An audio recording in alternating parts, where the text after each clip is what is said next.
recording? Yeah, a few people just joined. No, I'm just also live on YouTube. Just because then it records it. It's otherwise my computer can't do such a long recording. So you just mute it. Hold on. So we are both live.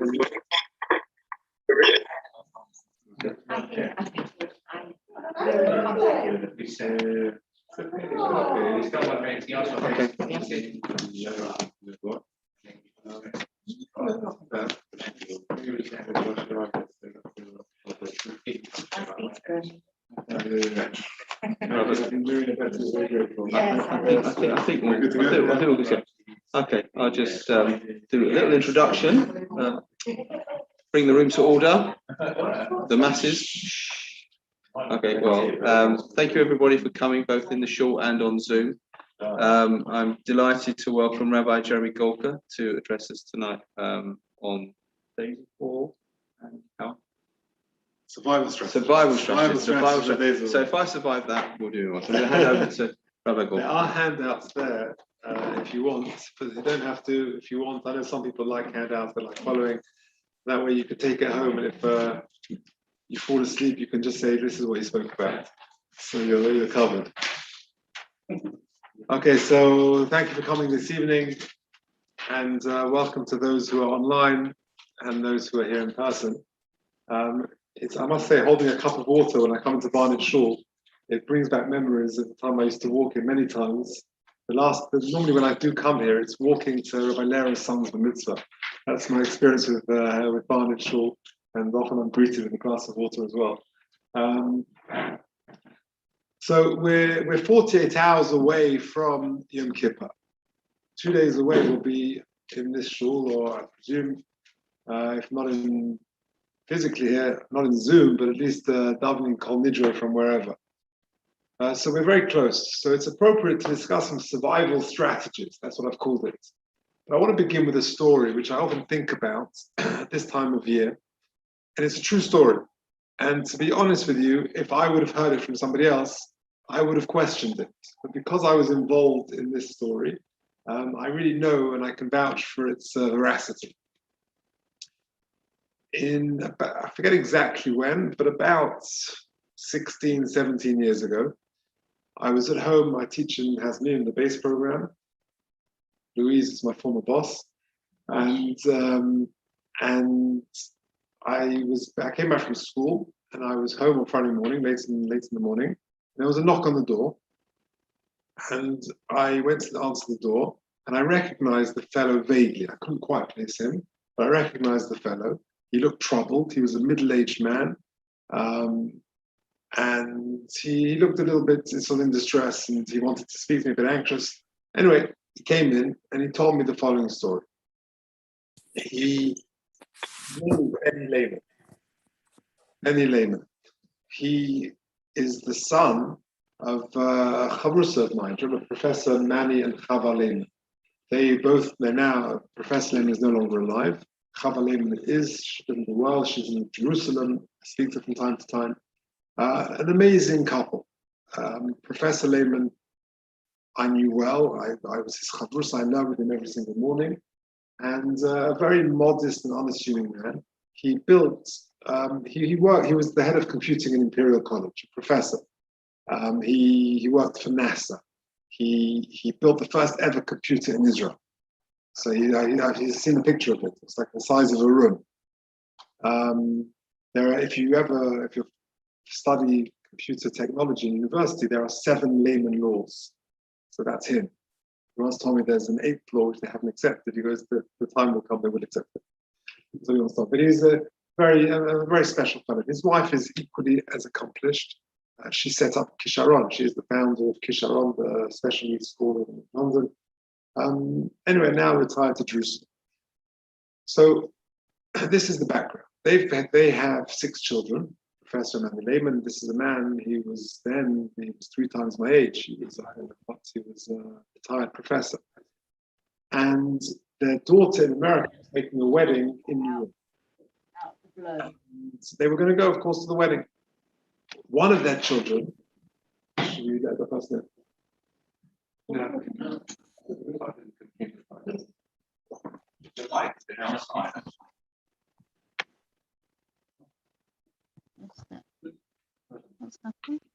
Just a reminder to everyone to keep yourselves on mute, please. The S20 is not, but I'm struggling to put it on mute. Here it is.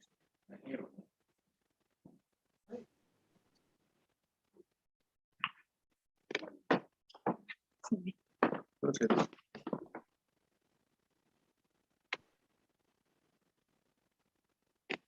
Okay, so a very accomplished couple, and they were making their granddaughter's wedding in New York. So their daughter who lives in New York, their child was getting married. They have another child who lives in Israel. His name is Benny Lehman. He's a man, he was then probably in his early 50s, I think. And he decided he's going to come. He doesn't spend enough time with his parents. He's going to come on the Monday. He'll spend the week with his parents in London. And on the Thursday, he'll fly with his parents, accompany them from London to New York. And that's what happens. He came to London on the Monday. And you know what it's like before you fly, before you travel, it's very hectic. You've got to wrap up stuff at work. He was flying alone, so he was saying goodbye to his wife and to his children, 6 children at home, 2 of them with special needs. Work was very hectic. He lives in what's called the Shtachim, occupied territories near an Arab village. He is the head of security in his village. And when he traveled from his moshav to Jerusalem, where he worked, he would always carry a gun. And it was the same as, you know, you and I carrying a mobile phone or a handkerchief. He would carry a gun. It was second nature to him. He would keep it in his car en route to work. When he'd get to work in Jerusalem, first thing he would do is take the gun and put it in the safe. And then on his return, he would take it out of the safe, keep it next to him in the car. As soon as he would get home, he'd put it in the safe at home. When he got home, he left work late. It was very sort of, you know, he was very tired, he was very emotional, there was very lots going on. He basically forgot to take the gun out of his rucksack and put it in the safe as he always did. And he left it in the bottom compartment of his rucksack. He came in, he spent time with his wife and kids. It was a very late night, finishing off emails, etc., etc. And then late at night, he just packed his bag, totally oblivious, had forgotten that his gun, his loaded gun, is in the bottom compartments of his rucksack. And he just prepared for the journey, his suitcase and his rucksack. And he went to Ben Gurion Airport the next day. And he approached and he went into the airport, went through security, of course, not disclosing the fact that he had a gun there because he had forgotten that. And to this day, he doesn't know how it happened, but he got through security at Ben Gurion Airport and he boarded a plane post 9/11 with a loaded gun in his hand luggage. Very scary, okay? Anyway, he gets out at Heathrow, he lands at Heathrow, he goes through, you know, the sign nothing to declare, because he doesn't think he has anything to declare. And he arrives in sunny Hendon, stays with his parents that week. And I must have seen him in shul, that's why I vaguely could place him, but that's why I recognize him. Thursday, he, together with his parents, they now make the next leg of the journey. They go from Hendon to Heathrow Airport, ready to fly to New York. This time when he gets to Heathrow Airport, he goes to security, and the lady at security is rummaging through his bag, and sure enough, she opens the bottom compartment and takes out loaded gun. And she freezes. She has been trained for this moment, that is a professional training. What does she do? She freezes, she leaves the gun on the table with a suspected terrorist opposite her and goes to ask her manager what to do. Okay? And I don't know if she still works in security. I hope at some level not. Anyway, so she, in short, to cut a long story short, Benny Lehman is arrested. It's an offense to try and take a loaded gun to a plane. And thankfully, the police officer at the time realizes there was a total error. There was a mistake. He buys the story. It was genuine. He smells it. And he is arrested. His parents are in a dilemma. They're an older couple. What do? They stay with their son. If they stay with their son, they're going to miss the wedding in New York. It's the last flight out before the Sunday wedding, etc. So he says to them, look, you've got to go to the wedding. I'll be okay here. Stay, you stay here, and what to do. Why don't you go speak to Jeremy?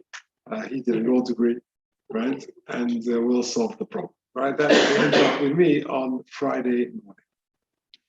And to cut a long story short, several weeks later, he was in London. They confiscated his passport. He couldn't travel anywhere. He had to go to court. Now, I remember reading the correspondence, the email communications between the legal team, and it was headed by a very prominent QC, a very, experienced, established barrister. And the junior barrister put forward a certain defense and a whole analysis, and the QC, who was sort of the senior person on the team, replied back and said, I agree with your analysis and the strategy that we should use, but I just dispute your final conclusion that you think he'll get between 3 and 6 months in jail. I think he'll probably get 3 years. Hey, Nebuch, this poor guy, middle-aged man, it was a total mistake. And through one stupid mistake, he's going to have to spend 3 years away from his wife and kids. And, well, anyway. So on the Friday morning, we're going to court. There's me driving and 4 of us in the car, me, Benny Lehman, professor, and his wife. And as we're about to get in the car, I'm thinking to myself, I don't know if I'm going to be coming back with 4 people in the car or 3 people in the car. Because it could be that he's going to be staying exactly, and if he's staying where he is, then what's he going to do Shabbos? It's Friday. And I remember just grabbing some things, putting them in the car, some grape juice, some cold cuts, some challahs, some matzahs, I don't want to put them back. And we're heading off to court. And we arrive there, we approach the courtroom, and I'm going to go to the public gallery, and he's going to go to the dock. And I remember seeing this middle-aged man trembling as he's walking towards the courtroom, because there's a lot at stake. And he turned to me at that moment, and he looked at me and said, I wish I was as scared of the Rebbeinu Shalom, God, during the days of awe, as I am right now of this judge.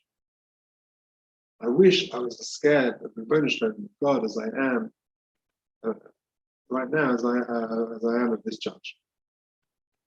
Those words often ring in my ears, certainly 48 hours before Kol Nidre.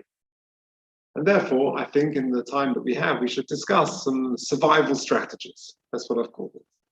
And what I've done is picked out 4 or 5 ideas. I'll present them to you. We're happy to take any questions, to discuss them. And some of them are more obvious, some of them less obvious. I know what that question is. I know what that question is. You want to know what happened, right? So the answer. So the truth is, Jeff, you're going to have to invite me back. It's a long answer. It's a fabulous answer. What happened is actually unbelievable, hashgacha.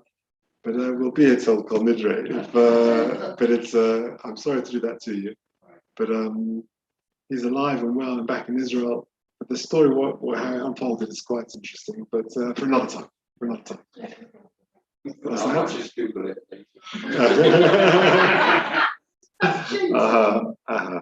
Okay, so what are the strategies that we can consider as we approach the days of war? So the first one is really one of the high points of the days of war, the Yom Niron, is of course the Nosana Tokef, and we say there that Tshuva, Tefillah, Tzedakah, Ma'avirnes Hara HaGezerah. Tshuva, repentance, Tefillah, prayer, and tzedakah, Ma'avirnes Hara HaGezerah. Let's just take a quick look at each of those 3. If those are the 3 things that can avert the evil decree, well, let's just explore them for a few moments and see what actually is involved in these 3 things. Tshuva, what is repentance? Tshuva, we hear the word the whole time, but what actually is it? What are the mechanics? What are the nuts and bolts of tshuva? So the Rambam, in paragraph 2, number 1, says this: Ein hatshuva v'le Kippur mechaprim ela al aveira shebin odom l'makom.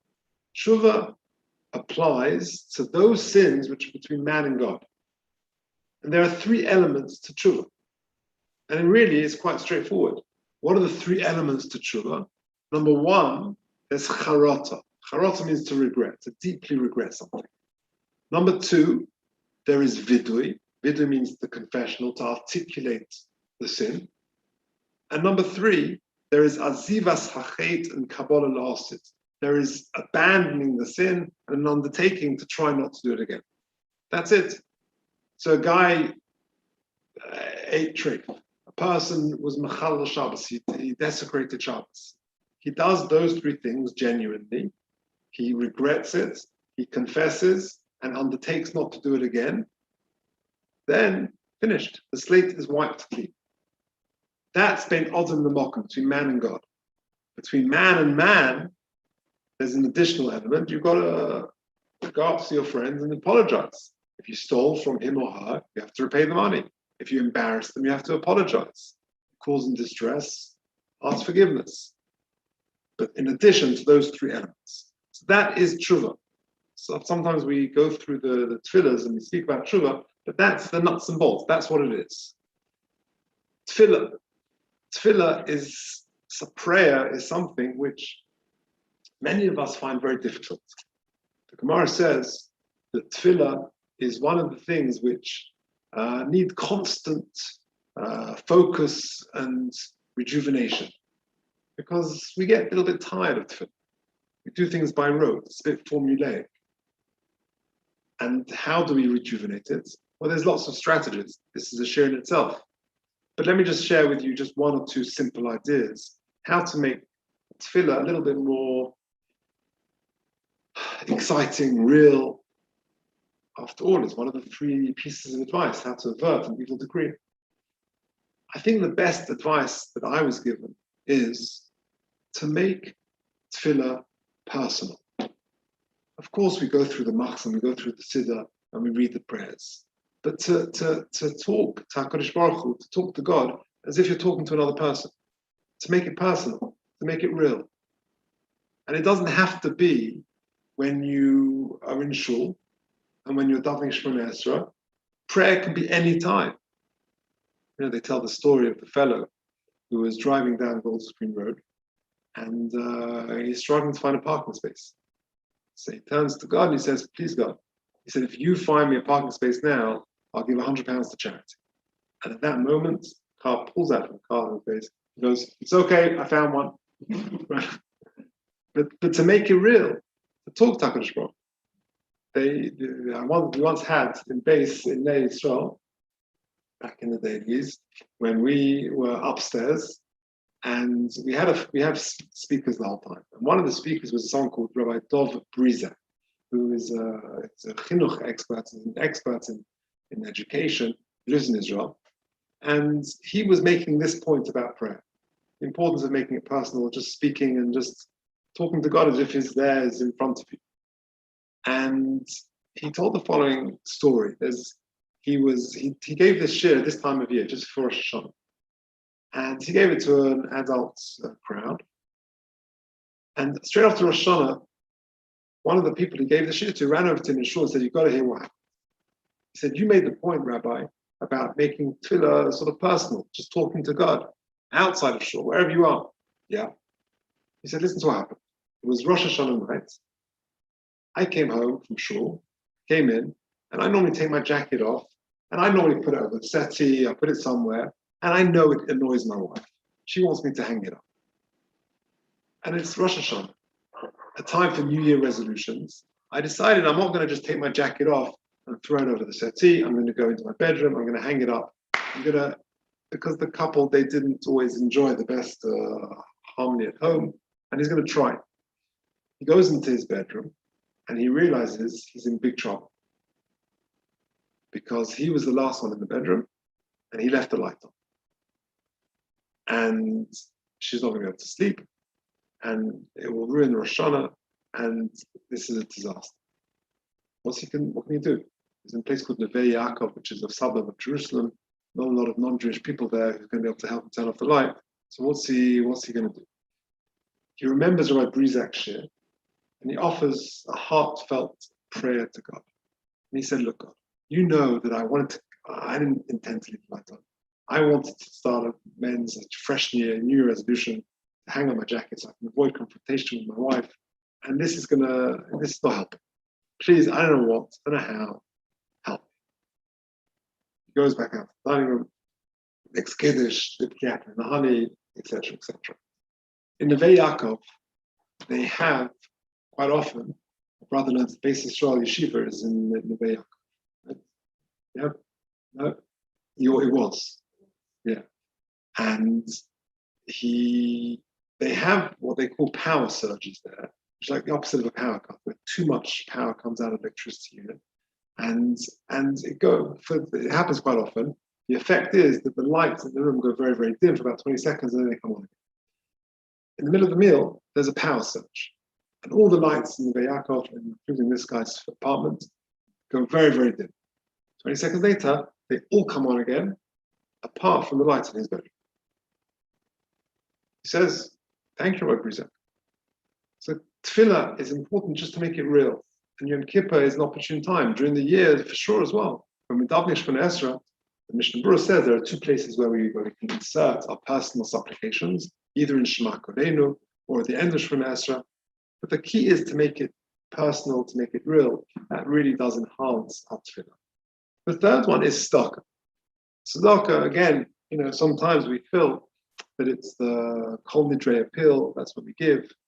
But really, there's two aspects of tzedakah. Tzedakah is just giving charity, but there's another aspect of tzedakah which is often overlooked. In fact, on the way here, literally driving here this evening, I get a question about my siksofim, about giving charity in the way I'm going to describe to you. So it's real and it's important. There is a rule of something called Maisa. Maisa means tithes. And a person, strictly speaking, should be giving 1/10 of his income to charity. It's net, it's post-tax, but it's real. And what is the status of my siksofim? There's a big debate amongst the commentaries, whether it's a minhag Torah, from the Torah, whether it's rabbinic law, whether it's an established ancient minhag. But we pass on it's an ancient minhag. But it's something which we should attempt to strive towards. And if let's say a person earns £50,000, and he wants to then, let's say after tax, it's down to, who knows what, £40,000, just to make it easy. So to give £4,000, but let's say his subsistence level is £38,000. He needs it. So he can take that £4,000, he separates it, and £2,000. Charity begins at home is a very Jewish concept.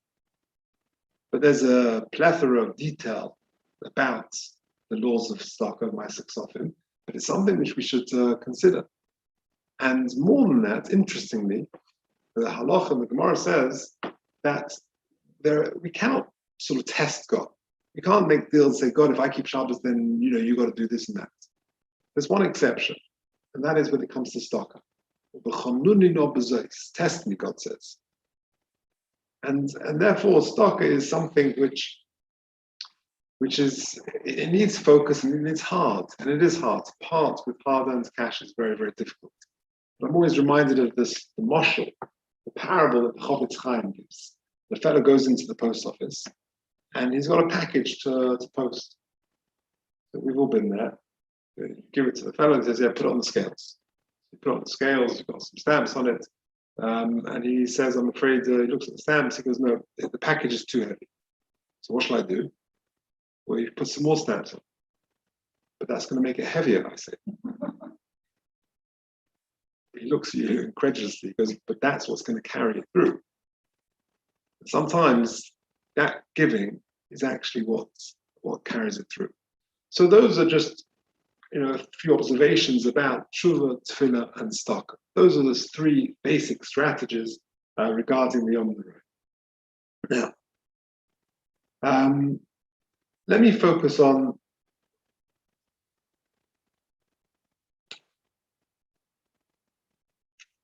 Jeff. Remind me again. How long? What's the time? Well, another 2 or 3 hours. yeah. Okay. Okay. Let's go to number 4. Now, this is very interesting. I read a book over the summer. Maybe you've come across this. It's not a Jewish book, but it was recommended to me. It's called Atomic Habits. You heard of it? Atomic Habits by a guy called James Clear. It's a New York Times bestseller, sold millions of copies. Very interesting book. And as you can imagine, his theme is atomic habits with tiny, small changes one can make remarkable rewards from very small efforts. So, the examples he would give, just to illustrate the point, imagine you're at an airport in LA, you're on the tarmac, you've got this Boeing 747, ready to fly to New York. So if the pilot just moves the plane a few feet south, which is hardly noticeable on the tarmac, then you're going to end up in Washington, not New York. Just small changes with big effect. But in the book, he makes an observation which I think is very pertinent to Yom Kippur. And he says this. He says, why is it that many people, they try to break bad habits, and it doesn't seem to work? Change and breaking habits is really the theme of Yom Kippur. Try and improve and to undertake to be better and to do better. So why is it that many people fail? I think it was Woody Allen who said that giving up smoking is easy. I've done it hundreds of times. So why is it that we find it so difficult? So he says, very interesting thing. Too many people focus on the habits and trying to change their actions. He says a much more effective way is changing your identity. And he gives the following example. Imagine you've got a smoker who's desperate to quit smoking. So someone goes over to him and offers him a cigarette. There's two possible responses that he'll say.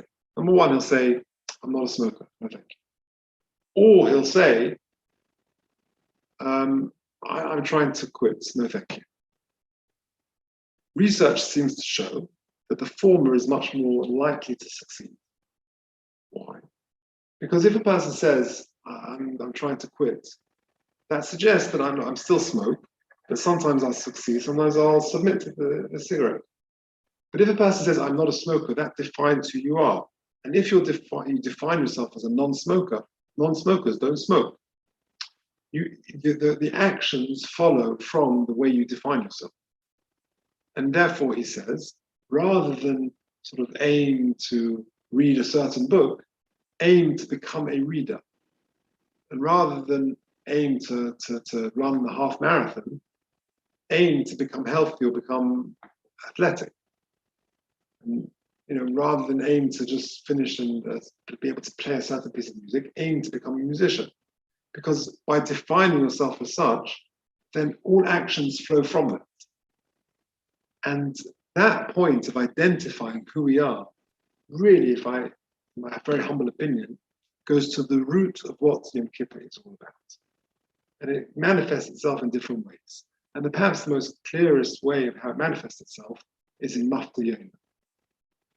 Mafta Yonah, the beautiful Haftorah of Mincha on Yom Kippur afternoon, we read the story of Jonah and the whale, famous story, the last public reading of Yom Kippur. What is the story of Jonah? So HaKadosh Baruch Hu, God says to Jonah, go tell Nineveh, a non-Jewish, huge population, massive city, go tell them to do tshuva. And he's the most successful prophet in history, 5 words, and the whole 120,000 do tshuva. Pretty impressive. Your husband would be very impressed with such a cure of success. Unbelievable. He speaks, 120,000 people, and they do tshuva. But he tries to defy his mission before he goes. He hides, tries to escape from God. Goes on the ship, and he puts himself to sleep, and then there's a storm. And the sailors and everyone wakes him up, and they ask him, who are you? So take a look at the last box on the page. Vayomrei Lov, and they say to him, Hagido Nolonu, tell us, who are you? Ma malachtecha, what is your work? Me'ayin tovo, and where did you come from? Ma'artzecha, which land? Me'emizeh amato, which people did you come from? And he replies, Vayom aleim, he doesn't answer all their questions. There's 4 questions there. Ma malachtecha, what's your work? Where did you come from? Which land? What people, etc. And he basically says 2 key words. Vayomer aleim, he says to them, Ivri omechi, I'm a Hebrew, I'm Jewish. Ves Hashem Elokei Hashemayim ani yoreh, and I fear God. Now, in the there's a beautiful book by Emmanuel Bernstein. He's quoting his father, later by Isaac Bernstein. Listen to what he says. Here we are taught a fundamental lesson. The answer to most of life's questions regarding how we should respond to any given situation is to begin by affirming who we are. Once that is established, the other answers will naturally follow. This is a concept that is central to Yom Kippur, to first and foremost establish who we are and which of our actions over the past year we identify with. Beyond Yom Kippur, this message is crucial. When faced with so many life situations and challenges, we should always remember to respond first by declaring, Ivri Anochi, that I'm Jewish and I fear God. Now that idea, this message, is really what Atomic Habits are saying. That if we define ourselves by our work or by 1,000 other things, that's not really who we are. Deep down, the real definition is I'm Jewish. The Briskerov, the famous Rosh Yeshiva, the famous head of the Brisk dynasty in the 1940s, 1950s, when he moved from Europe to Israel, a fellow from New York, a lawyer from New York, came to visit him. And he introduced himself. So the Briskerov, Soloveitchik, he said to this man, tell me about it. What's your name? Who are you? What do you do? So he says, I'm so-and-so, and I'm a lawyer from New York. Tell me about yourself. What do you do? I just told you, I'm a lawyer from New York. And what do you do? This is the great Briskerov. The whole Jewish world learning is sort of based around this system. So Briskerov said to him, look, I heard you the first time. But don't define yourself by your occupation or by the means through which HaKadosh Baruch Hu sends you your parnasa, your livelihood. That's not who you are. You can choose any form of profession. That's just the way in which Hashem sends you your livelihood. The real question is, how do we define ourselves? And all too often, we struggle with questions of identity, but the solution is very clear. They tell the story of the businessman who was traveling, and he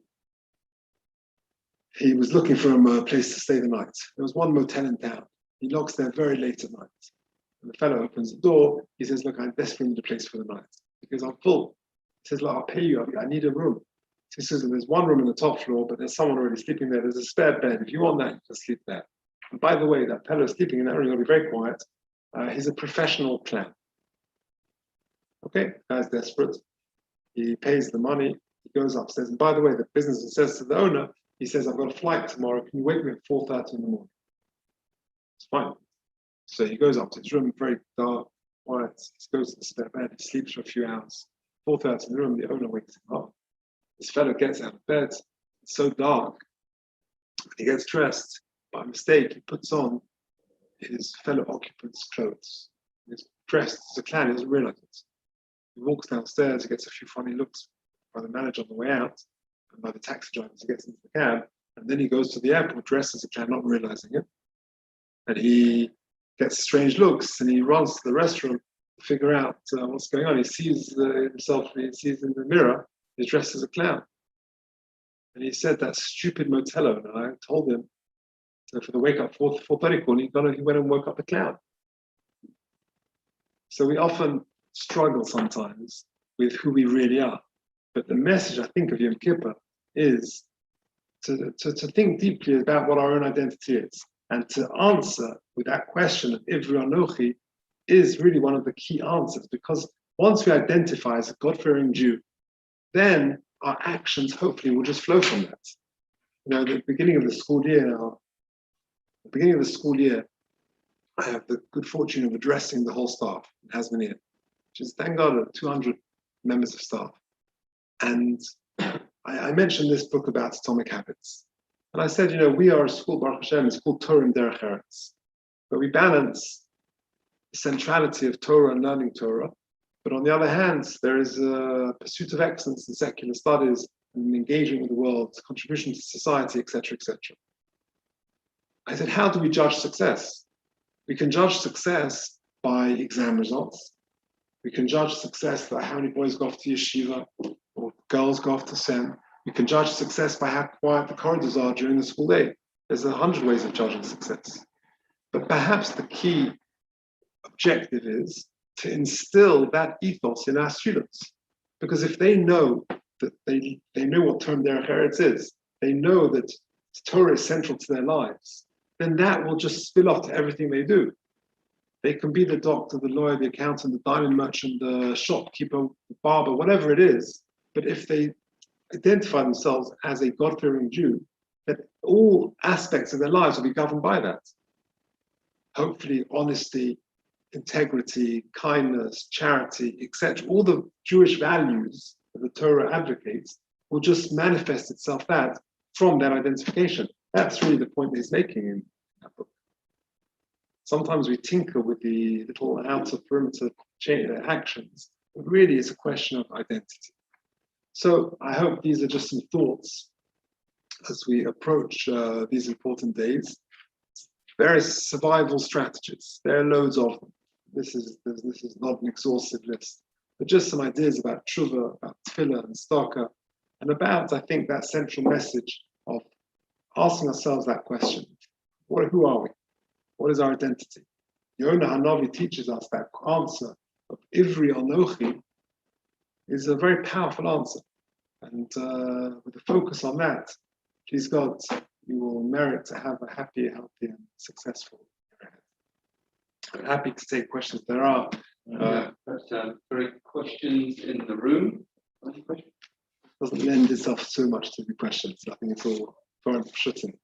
Rabbi, if you don't mind repeating any questions that come in. Yes. So the idea of the personal approach to God, where do you stand? But I think it's a Rambam's idea that we shouldn't really be asking personal things. That the whole idea is that all of the fill and everything are to get us into the right state, to be open to being close to God, rather than saying, God, help me with this, help me with that.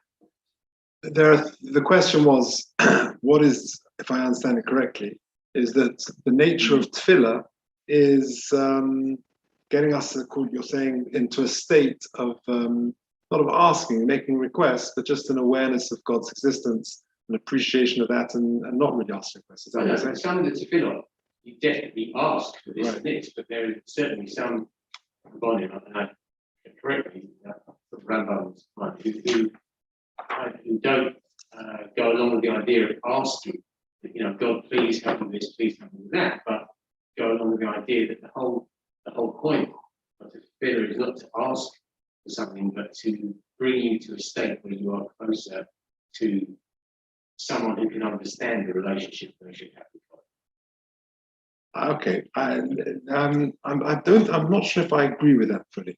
I'm not sure, but I think for those at home, maybe this is the point. There are three aspects to Ashman and Esra. There are three stages. Maybe you're describing stage 1 or 3. Stage 1 in the Shemona Esra is praises to God. Yeah, Shevach, praises to Hashem. The middle section is bakoshos, which means requests. And the third stage is thanks. Modim, it's giving thanks to Hashem. Yes, prayer is to create a relationship, a connection with Hashem. It's through those three means. But I think asking for requests are very central to the Anshe Knesset HaGedolah, who the men of the Great Assembly, who actually composed much of our tefillahs. There are, there's plenty of requests in there. On the contrary, the personal connection, we speak in the second person. Baruch Ato Hashem, Ato Chonin, Adam Das, etc. We talk in the second person, talking sort of directly to God. So I think it could be that there is that as well, but the concept of making personal requests is not just important, but I think it's something we should really sort of aspire to, because that creates that real connection with God. They tell the story of the fellow Shomesh Fadron. He was one of the great Magidim of Jerusalem. He was a darshan. He would speak in Jerusalem, And he tells the following story. He was once at the Kotta. And it was back in the day where you could sort of get much closer with your car or your bike. And a fellow came along, a secular Israeli Jew, two of them. Two bikes came along.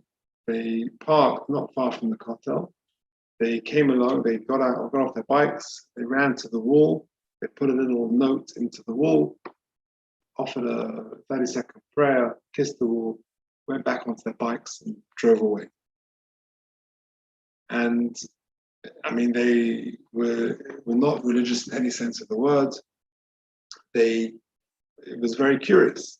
Rishon Shadron was desperate to know what exactly was so pressing for these two people that they wanted to come to the wall and put the little notes in. Now, his version of the story is that as he was passing, there was a gust of wind which blew out the kvittel and opened it up, right? That's Bidon Lekavschus. Judge him favorably, that's exactly what happened. And he saw the letter and what was written on that note. The note said, let Beitar Jerusalem win. But that's a genuine prayer. Now, I'm not suggesting that it's a football team, an Israeli football team. Basketball, football? I don't know. Football, right? So, but it's a genuine prayer. That is pure prayer. I'm not suggesting that's, we all go and pray for Beitar Jerusalem. That's not necessarily the prayer you are to pray for. But that is a great example of a heartfelt prayer. It's all about connecting and making it real. Any other questions, points, observations? Online. Is there anybody online who would like to unmute themselves and make any points, observations, or ask a question? I know you're wanting to do that. No?